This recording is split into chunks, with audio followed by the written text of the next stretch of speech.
আগেরবারে কয়েকটা ক্লিপের জন্য পুরো ভিডিওটাই নষ্ট হয়ে গেছিলো প্রায় বলতে গেলে। হ্যালো, আমি অর্ক, আমি ছবি আঁকতে ভালোবাসি। অনেকদিন ধরে গিটারের কাজটা করবো করবো বলে আর হয়ে উঠছে না। এবার থান নিয়েছি গিটারের কাজটা পুরো কমপ্লিট করে তোমাদের সিরিজটা পুরোপুরি দেবো। কিন্তু ওই যে কথার কথা, দেখা যাক কতদূর দৌড়তে পারি। যাই হোক, আগের ভিডিওতে তোমাদের বলেছিলাম না যে এই গিটারটা আমার জন্য খুব স্পেশাল। কেন স্পেশাল সেটা বলি।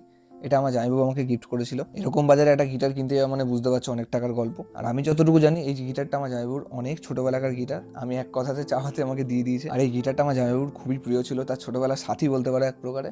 শুধু যাওয়ার সময় একটা কথাই বলেছিল যে গিটারটা আমার মতো করে যত্নে রাখার চেষ্টা করিস, কোনো রকম যেন ক্ষতি না হয়। ভালোবেসে কেউ আমাকে কোনো জিনিস দিলে সেটা আমার কাছে খুবই স্পেশাল হয়। আর আমরা যারা ড্রয়িং বা আর্ট নিয়ে গবেষণা করি তারা সত্যি কথা বলতে আর পাঁচজনের থেকে একটু আলাদা রকম ভাবনা চিন্তা করি। তাই আমি ভেবেছিলাম আমার গিটারটা একটু অন্যরকম দেখতে হবে।